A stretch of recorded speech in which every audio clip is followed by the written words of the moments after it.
Chers amis internautes, bonsoir et bienvenue dans votre émission Wax sa xalaat Wax sa xalaat nañ koy defee ajuma saa su nekk antenne libre la dañuy passer en revue thèmes yi nga xamante abordé nañ ko ci semaine mais itam actualité bi nga xamante mi ngi paraître ci site bi moom la ñuy commenté tey ci ajuma bi Mouhamed Lamine Diop nuyu naa la.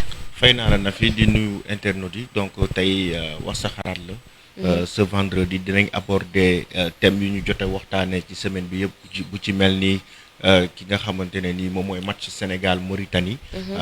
war a nekk match amical bu ñu war a jouer ici à Thiès. Donc en même temps match Sénégal Maroc bu ñu war a jouer le 9 octobre foofu ci Rabat. Donc voilà dinañ waxtaanee aussi li nga xamante ne nii moom mooy le problème des infrastructures au Sénégal parce que ñëpp xam nañ ne Sénégal dafa am problème infrastructure sportive donc que ça soit les stades ak leneen lu mu mun di nekk. Mais aussi on a discuté. Ci les conditions de travail des footballeurs sénégalais que ça soit le problème des salaires mais surtout benn communiqué bu ki nga xamante ne ni moom mooy le syndicat des entraîneurs moom moo ko génne woon concernant les clubs qui sont en train de payer leur salaire depuis le mois de mars. Mais aussi démb on a abordé Amara Traoré avec cette déclaration bi nga xamante ne nii def na ko concernant l'équipe nationale du Sénégal mais aussi toftal nañ ci équipe nationale beach soccer bi nga xam ne moom moo nekk pays hôte de la Coupe d'Afrique 2020 de beach soccer ici au Sénégal. mi ngi noonu mooy itam yi nga xamante moom la ñu abordé ci semaine bi si vous n'aviez pas eu le temps wala l'occasion de participer aux émissions depuis lundi de lundi à jeudi en tout cas émission yi am te jot nañ ko def ci wax sa xalaat on sait que ni ligne bi dafay saturé alors boo leen amul woon occasion bokk ci émission yooyu mën ngeen woote tey pour joxe seen xalaat wala ñu gën a approfondir sujet yooyu wala yeneen sujet d'actualité yi nga xamante jamono gi mën ngeen ko lire ci site bi nga xamante moo di www.sport.com. On rappelle que l'émission Wax sa xalaat est accompagnée par Canal+, qui est en promo jusqu'à la fin du mois de septembre. Le décodeur est à 1000 francs ngeen jënd ko abonné wu disposé ci chaîne sport yi mais mën a seetaan itam en exclusivité li nga xamante moo di 5 meilleurs championnats ou bien 5 plus grands championnats au monde yi à savoir Ligue 1 mi nga xamante commencé na ba pare Liga tey lay daal di tàmbale moom ak li nga xamante moo di Premier League Serie A ak Bundesliga week-end bi di ñëw ak bi ci topp Bundesliga ñu wax ni moom moo def rentrée kon wàcc bees ci li nga xam ne moo di diffuseur bi di Canal+, mën ngeen ko seetaan saison bi nii en exclusivité sur Canal+, mais itam les 3 prochaines saisons.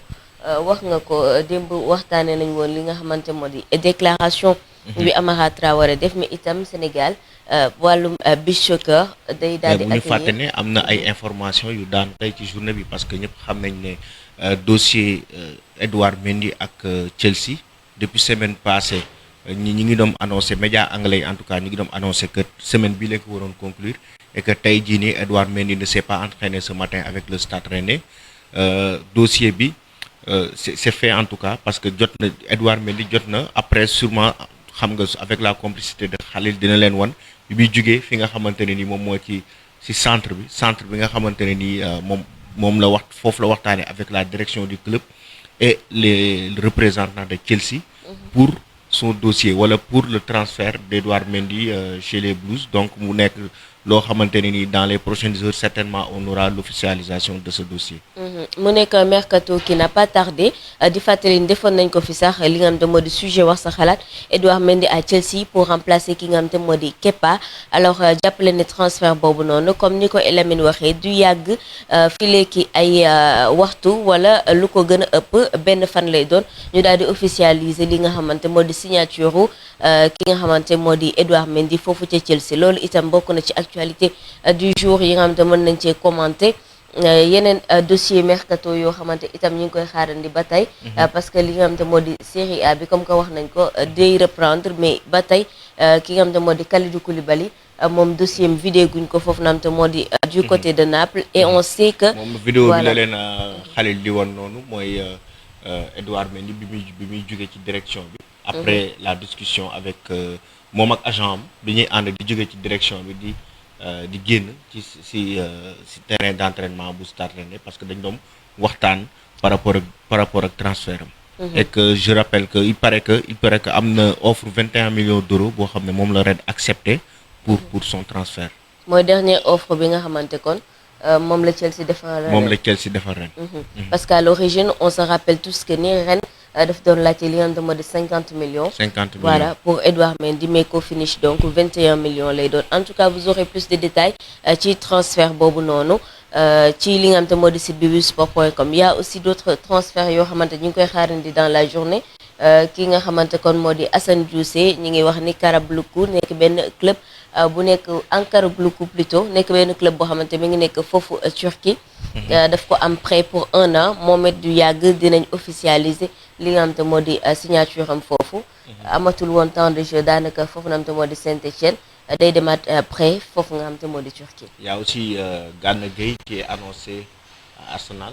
Et que Paris Saint-Germain pare na pour échanger avec un joueur boo xamante ni Arsenal la nekk pour mu dem rejoindre wala mu dellu en tout cas Premier League. Effectivement parce que ki nga xamante moo di Gana Gueye on sait tous que ni Paris Saint-Germain yàgg nañ ko lire en tout cas ci ay information www.sport.com ñuy wax que ni Paris tey pare na pour daal di jaay Gana Gueye parce que ci biir effectif bi Leonardo mi ngi pisté d'autres milieux de terrain pour daal di leen utiliser notamment milieu de terrain bi nga xamante moom moo nekk Arsenal il a 21 ans Goulam si je ne m'abuse donc prix bi nga xamante moom lañ ciy laajte c'est presque 37 millions d'euros.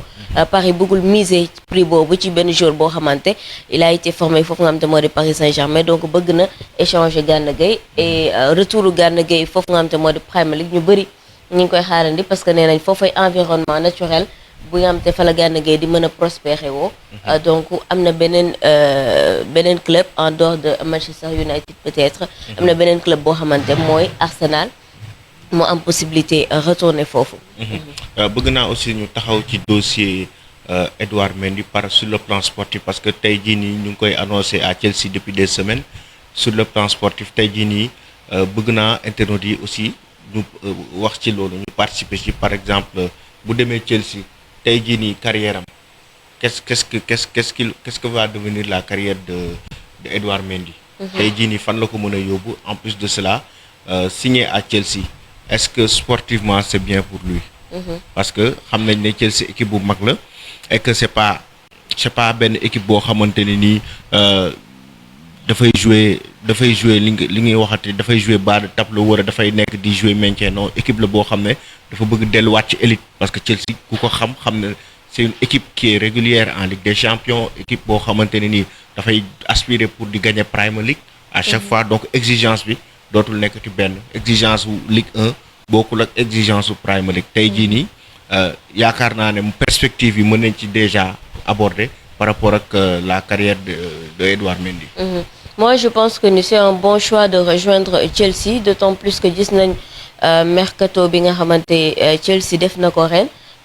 On rappelle que ni saison bi passée 5e place la terminé woon donc mercato bi nga xamante moom la def instant bi ni dafay aspirer en tout cas terminer ci podium bi wala au meilleur des cas moo remporter li nga xamante moo di Premier League ou peut-être moyen objectif bi mooy mu nekk à la 2e place donc bu nekkee ci genre équipe boobu na xamante on note bien que ni il est pas venu là-bas il ne part pas là-bas plutôt Edouard Mendy pour jouer les seconds rôles parce que Frank Lampard li ma bëgg mooy ku remplacer Kepa di ko assurer li nga xamante moo di en tout cas filets yi et on sait que ni Edouard Mendy il peut le faire parce qu'il fait partie des meilleurs gardiens ci li nga xamante moo di Ligue 1 on a notre premier internaute enfin ñu jël ko allô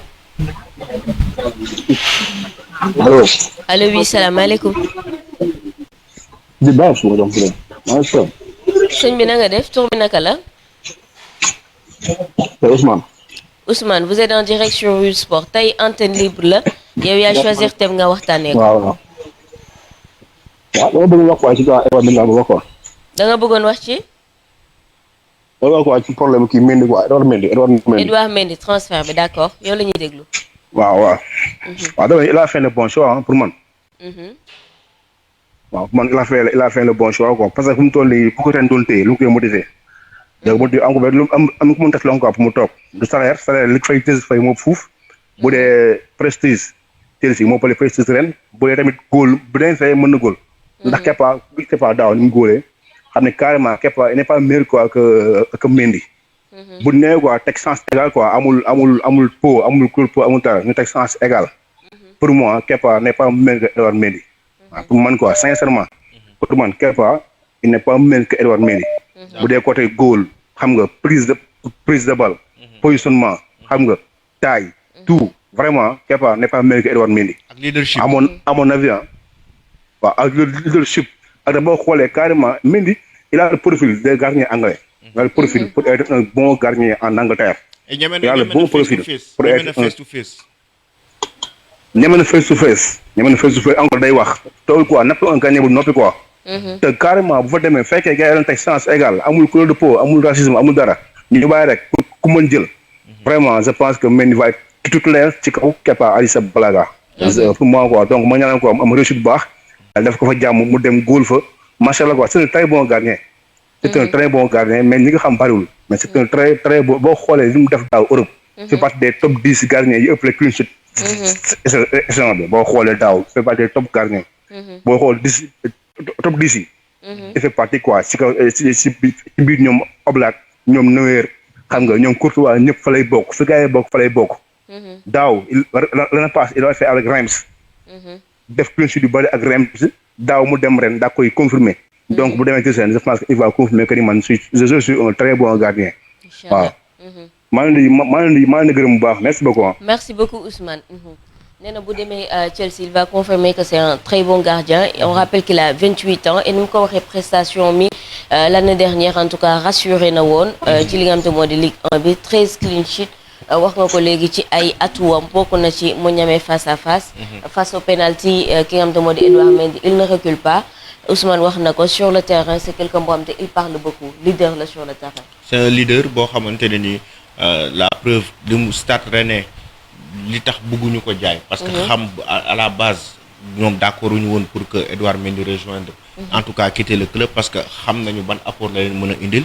et que ci par rapport ak échéance ñoom yoo xam ne ñu ngi fay dem que ça soit la Ligue des champions wala lu mu munti doon.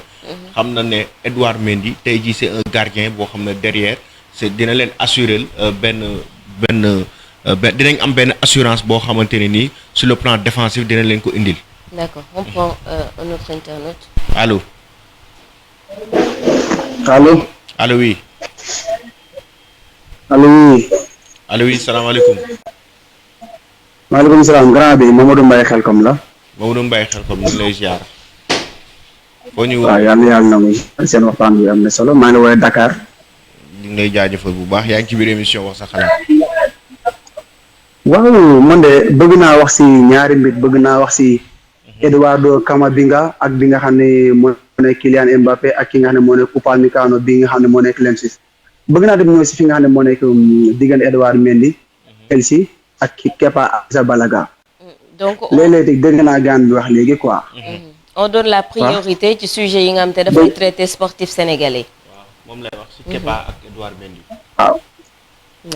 waaw fa laa bëgg a ñëw xam nga Kepa Arrizabalaga bu nu fàttali. maanaam bu fekkoon tegoon nañ ko si yoon. heure bi gardien Real Madrid la waroon a doon. kon bu fekkee ni Edouard Mendy dafa war a jugee fi nga xam ne moo nekk Chelsea. ren ñëw war a ñëw dem Chelsea. fekk na fa nag gardien bu baax nag Kepa du gardien bu cuuna du gardien bu ndaw. buñ waxante bu nan bàyyi affaire sénégalais far quoi. buñ waxante Edouard Mendy gardien bu baax la kenn wérantewu ko. waaye bu fekkee ni Kepa dafa dem ba am problème ak Frank Lampard. problème la quoi bu nan waxante ba Lampard bëgg ki nga xam ne moo nekk Mendy ñëw si équipe am buñ waxante la nekk quoi bu fekkee ne dañuy waxante li nga xam moom mooy gën man Kepa pour man. moo war a nekk numéro 1 Edouard Mendy nekk numéro 2. ah mais Kepa est-ce que def na saison bu baax ba war a mën a rester titulaire quand même. gardien yi def saison bi paase gardien yi def saison bu bon bari na. Courtois ma jox la misaal début championnat Liga Santander Courtois ak Real Madrid lu ñu ko waxut n'est-ce pas dañu ko suivre lan lañ waxut Courtois. waaw mais wax nañ ko lu nekk. wax nañ ko lu nekk ay tama yu lu ne. après bu fekkee ne dem nañ ba loolu Kepa am problème ak ki nga xam ne diggante problème ak Lampard Kepa neexu ko waaye ñëpp xam na ne Kepa si gardien espagnol bokk na si gardien espagnol yi gën a aay. Ouais, mais on sait que Kepa c'est un bon gardien am na ay atout mais comparer la saison de Kepa l'année dernière à Chelsea ak saison Edouard Mendy à Rennes tamit y a photo. waaye Edouard Mendy def na saison bu baax ak leen kenn wérantewul loolu. man bëgg naa mu dem Chelsea ndax gardien boobu gardien bu ñeme la. gardien boobu day wax ak maay day wax ak ay joueurs am day def ay relance yu baax boo ko seetloo. baax na man pour man quoi. benn mën naa si diggante Mbappé bi ak Eduardo Camavinga ak foofu na war naa fa dem wala. waaw d'accord rapidement. waaw bëgg naa ni beneen bi gis na ni Real Madrid man sama équipe la. waaye équipe bu Real Madrid li Bayern def Real Madrid daf ko war a def. sans équipe bi. sans équipe bi carrément maa ngi gis Eduardo Camavinga man bëgguma ko Real Madrid ndax Real Madrid am na ay milieu terrain. am na ay Ceballos am na ak ki nga xam ne moo nekk nu mu tudd sax Martin Odegaard ak yeneen. attaque bu ne Mbappé bëgg naa. bu ne Upamecano bëgg naa. waaye Eduardo Camavinga man mu wax dëgg yàlla bëgguma ko sama équipe muy Real Madrid. d'accord maa ngi leen jaajëfal waay. d'accord merci beaucoup. On rappelle que ni tey antenne libre la am ngeen occasion intervenir ci thème yi nga xam te moom la ñu abordé semaine bi mais itam sujet d'actualité yi nga xam te yéen ngi koy gis ci site bi mais on rappelle qu'à Wii Sport on parle de l'actualité des sportifs sénégalais pas sportifs yi nga xamante feneen la ñuy nekk à moins que information boobu noonu. moom li muy abordé aussi ça concerne Edouard Mendy parce qu'il parle de concurrent. Non ci deuxième sujet bi laay wax. quand il parle du Real Madrid. Kylian Mbappé Camavinga yooyu noonu. bu doon Sadio Mané day ñëw Real Madrid foofu mën nañ ci wax mais Mbappé man je pense que nañ ko bàyyi waa l'équipe ak ñoom seen liñ ciy wax bëri na.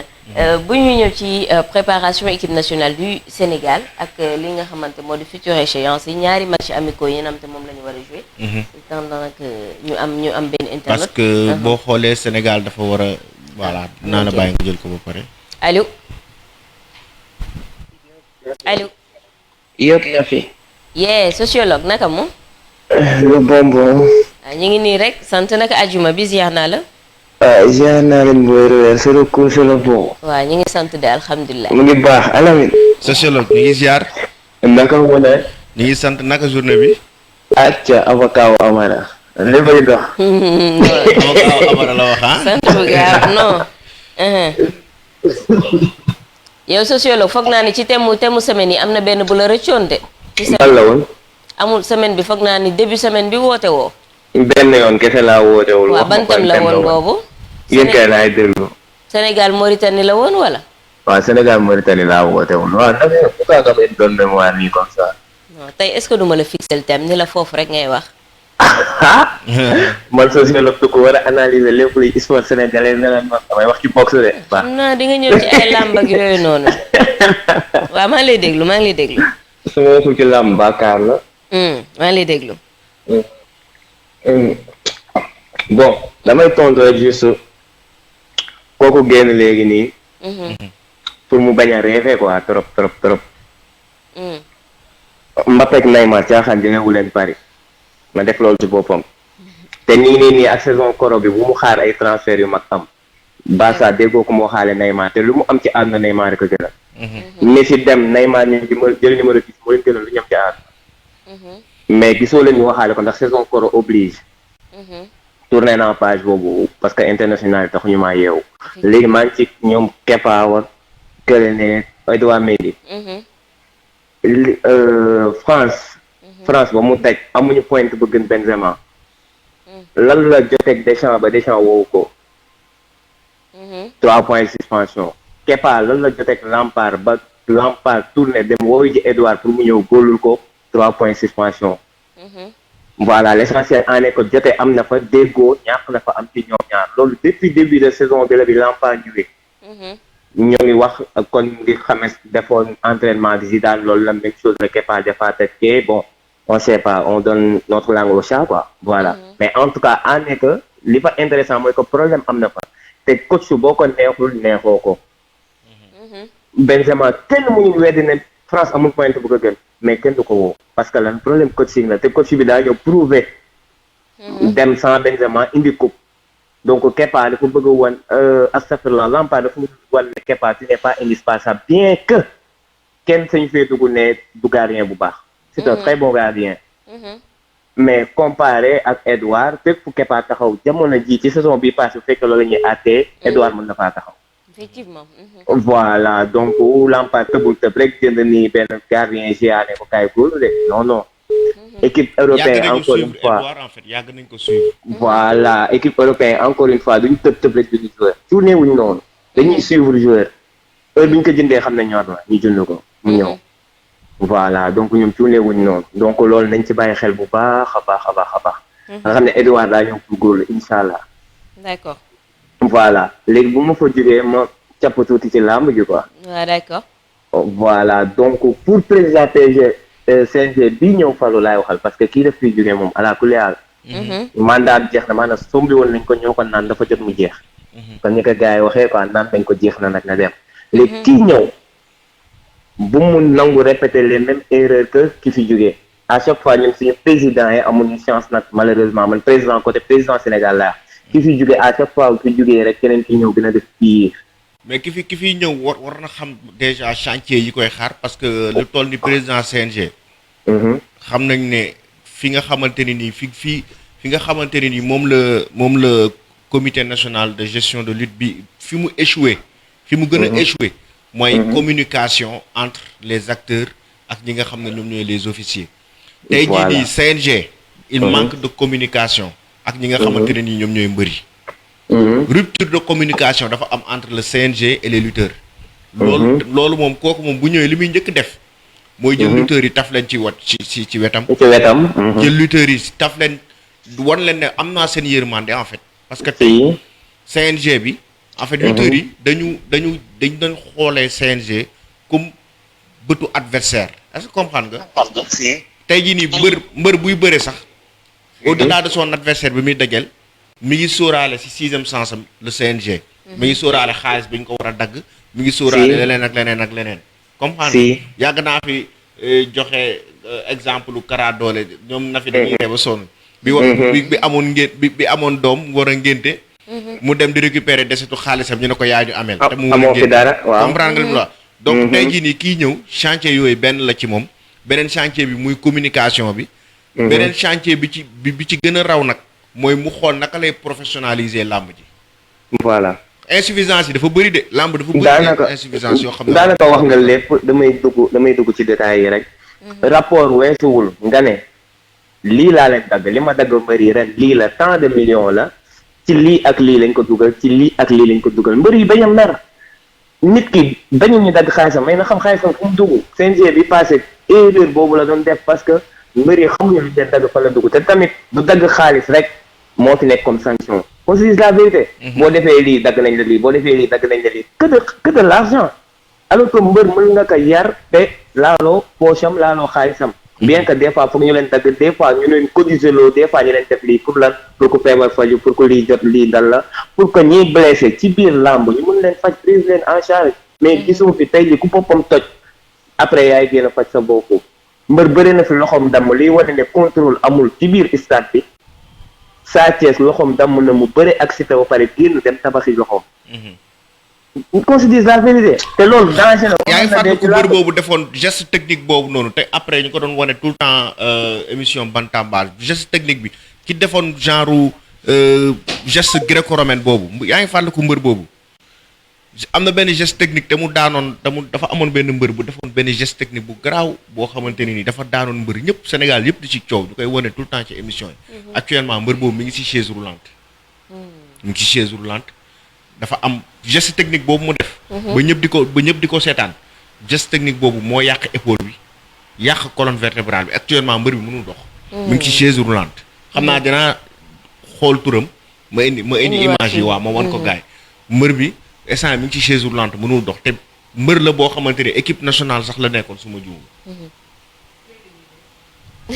kooku la sociologue. sociologue Amina Diagne nee na sa crédit dafa jeex léegi da ngay dem nga wutiwaat crédit nga woote nga duggaat balaay saaxu di la fi fekk ndax balancé naa ko nii en direct. maa ruube noonu. donc comme ni ko Elamine waxee rek y a des risques yoo xamante am na ci li nga xam te moo di làmb bi loolu yëpp c'est à tenir en compte ci CNG bi nga xam te dafay ñëw te dañuy ñaan yàlla sax pour man li ëpp solo ci CNG mooy bis bu ñu ko taxawalee ba teg ko. nga la ñoom bu ñu fiy jóge nañu fi bàyyil fédération. pour man fédération bi c'est une question vraiment importante. pas maintenant ci nombre de licenciés yi nga xamante dafa am. mënuñu ko parce que tey jii nii le fait que ministre bi annoncé que ñoom ñooy décider kan moo fi war a toog loolu moo lay wan ne du nekk fédération. mais au moins que au moins que ñoom bu ñu leen tegee. je veux dire que ni bureau bu bees bi ñuy teg ci seen. ñu liggéey pour aller vers une fédération. ñoom dañoo war a def ñoom bu ñu fi jógee. ñu bàyyi fi fédération fekk ñoom ñu teg fi fédération en fait. absolument pour man lenn ci seen objectif yi nga xam ci chantier bi la bokk. dafa war a nekk ñu bàyyi Sénégal parce que Sénégal tamit toll na fam dafa ñu am fédération. bu ñu amul fédération Alamine. MMA bi tey lépp lu fi làmb bi amoon comme histoire dina ko fàttaloo nit ñi. pour man c'est quelque chose de vraiment important. L'entraîneur de l'Olympique de Marseille a annoncé aujourd'hui que Mbaye Niang du ñëw fi nga xam ne mooy Marseille parce que yàgg nañ ko Mbaye Niang yàgg nañ ko waxtaane yàgg nañu wax wala annoncé que ne il va rejoindre l'Olympique de Marseille. Aujourd'hui en conférence de presse il y a l'entraîneur de cette équipe qui dit que Mbaye Niang ne sera pas dans son équipe en tout cas du ñëw Marseille. loolu tam beneen information la. D'accord. Allô. alors oui. Recharger du ma yor crédit bul jeex encore une fois. mën naa wax fii ba fajar xam nga lan laay bañ. nekk ci yéen di wax ak client yi ngeen dégg li may wax ak client yi di leen déranger mais sinon mën naa ko booy noonu antenne libre ba wax ak client yi ba pare ñëwaat di laat leen. man liñ mois laay dugg ak waa Orange ñoo xam nañ ko woon. d'accord. voilà pour muy leer balaa sama détracteur yi di dugg fii nii di mooy loolu Isabelle ñoom Sakho. d'accord Amina moom dégg naa ko xam. war na wax crédit sociologue daal jeex. non man damaa jottali rek. Amina naa toog foofu de. non après nga woo ko. waaw baax na. ok Isabelle donc ñoo ngi tolloon ci lamb ji ah. rapidement voilà Alamine. rapidement wu ma de ma nag may bàyyi. Amina mi ngi fi de baax na. ñeneen ñi buñ duggee ñu rapidement wu ma. waaw d'accord mayel internet yu bees yi ñu wax. damaa nekk sociologue société bi donc war a faram-fàccee. ci yàlla. léegi. Alamine donc souligné nga lu am important parce que man boo ko waxul woon sax li may bëgg lamb yëpp xam nga woon bëri ko ci chaise roulante toog sincèrement parlant. xaw ma ko woon. man li may bëgg lamb yëpp xaw ma woon bëri boobu man ci chaise roulante toog. yaa ma ko xamal tey li may bëgg lamb yëpp. est-ce que xam nga mbër bi may wax. ban ngay wax exactement. mooy te mu defoon geste technique bi mu tegoon waa ji ci épaule bi. jaarale ko ci ginnaawam. soo ko jaarale ci ginnaawam ok. dañ koy wane dañ daan ko wane Bantamba tout le temps rek. dañ koy wane. waaw dañ koy wane tout le temps kay ci top yi bi ñuy ñëwaat ci top yi sax top yi. mooy top des top sax dañ koy wane. voilà mi ngi ci chaise. voilà donc maanaam visite amul foofu noonu mbër yi nekkuñu ci sécurité boo gaañoo kenn faju la boo demee ba retraité amul dara loo xam ne que ni mën nga cee suqaliku kat pour ne lii mën naa ànd ak moom dem retraité loolu yëpp amul. li ma gën a metti nag man li ma gën a metti du loolu yëpp mooy que saaga sénégalais yi weesul nga ne leen amoo leen roi des arènes. CNG bu mu fiy toog boobu ba léegi neewul benn yoon dinaa teg jéego pour que roi des arènes am ku ñëw leen mooy ku ñëw voilà loolu daa weesu saaga sénégalais yi Manga 2 depuis kañ la bàyyi bëre. yow ku ñëw nga ne ko Manga 2 laal ko ne te yow neewoo def leen lii ak lii pour ngeen am roi des arènes. lu nekk day am roi.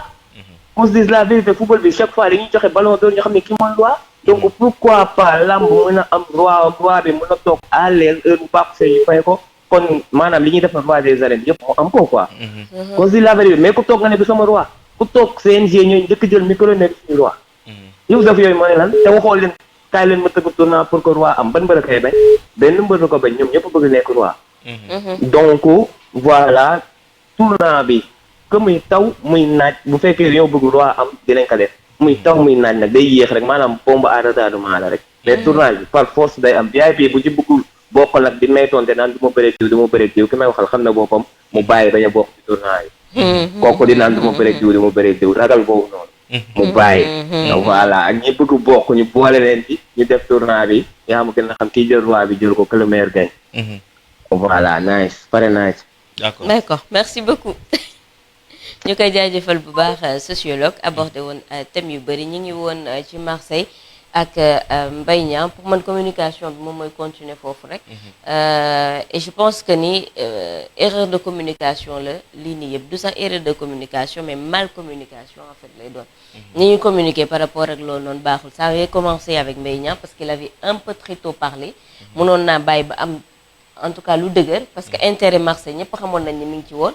parce que tey entraîneur bi génn ni Mbaye Niang du ñëw moom moo génnoon pour wax que ni tamit bëggoon na Mbaye Niang ci biir effectif am donc dossier la boo xamante ren au moins ren def na ci communication bu baax mais du côté de Marseille du côté de Mbaye Niang communication bi ñu def ci mercato boobu noonu. ñu rappeler aussi que Mbaye Niang moom aussi comme Edouard Mendy. il s'est pas entraîné ce matin avec son équipe.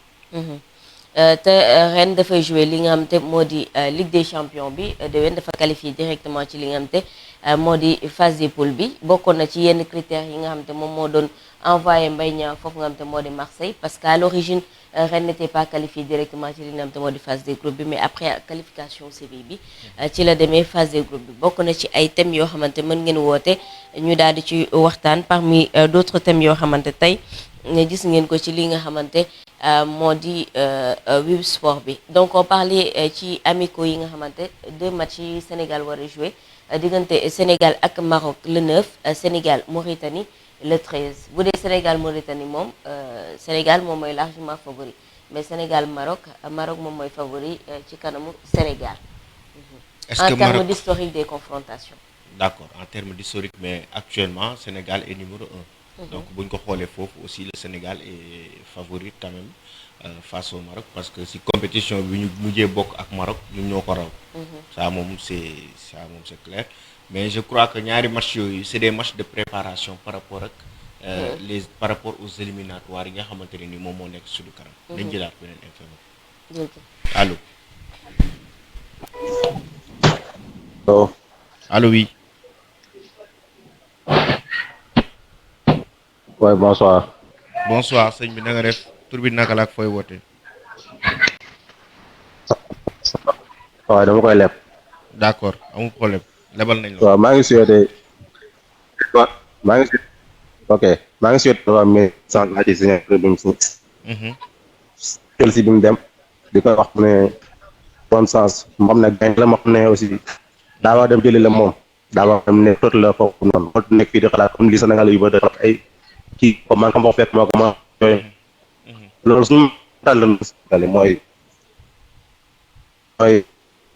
à chaque fois ñu jàppoon ñun ñoo war nga dem noog ci baax bi wala yu mel noonu jàpp nañu wóor ñu mën a signé équipement yi quoi suñu siyee la loolu suñu mental dañoo xaw a teewul man dañ ko xawal quoi mais ñooy na la quoi mais daa wax dem age bi bëri na yooyu déggante bi xaw na xari Sénégal est-ce que doo génn jël seen place pour ñu gën la dégg bu baax a baax voilà déggante bi dafa xawoon na xari donc mën na duggaat comme ça ñu gën a déggante ak moom réseau bi moo doon dagg ci côté du ñàkk mu duggaat ci biir émission bi on rappelle que l'émission est accompagnée par Canal+, qui est en promo jusqu'à la fin du mois de septembre. Décodeur bi c'est à partir de 1000 francs 1000 francs ngeen jënd ko abonné wu ngir mën a bénéficier wu ci chaîne sport yi seetaan li nga xamante moo di 5 plus grands championnats yi au monde à savoir la Ligue 1 la Liga Premier League Série A li nga xamante moo di Bundesliga ngeen mën koo seetaan foofu nga xamante moo di ci Canal+. Tey nag itam dinañ jëlaat beneen gagnant daal di koy offrir suñu kit bi ñuy maye. muy li nga xamante moo di t-shirt bi casquette bi waaye itam mag bi championnat yu bëri dinañu reprendre ci week-end bi comme ni ko waxee fi nga xamante kon moo di Liga day daal di reprendre tey Premier League itam ci week-end bi la daanaka tey je pense que ni mooy match bu njëkk ci championship ak ki nga xamante moo di Ismaïla Sarr moom numéro wane nañ ko ci liste Watford bi allo muy li nga xamante moo di t-shirt bi casquette bi allo salaamaaleykum non kii woote nii du wàññi retour bi tamit allo xam nga kii woote mais bu loolu damay sànni xeer ni dal la ah man damay topp ci bi ba ligne bi tëj ñëpp dem bàyyi ma fi tey mu dugg ñu may sànni xeer quoi Pa Diop de tey nii la yeewoo bàyyiwul kenn quoi Alamine adduna di nii de ñu ngi lay ziar di la dalal bu fi indi benn problème sociologue dugg na léegi ba woote sociologue ziar naa mais sociologue nag xam nga des fois nag des fois wóor na yàlla sociologue ñëpp ay yëg ci kaw moom mu wàccaat ci suuf bu ñëpp wàccee moom mu yëg ci kaw sociologue na bàyyi loolu nag musta bokk ak gars yi jëmukaay loolooy charme émission bi. bàyyi ko particularité nee na la moom sociologue. non moom bosom c'est spécial. bosom moom c'est spécial. d'accord ah oui. waaw ma ñëw ci damay njëkk a sànniwaat xeer ci.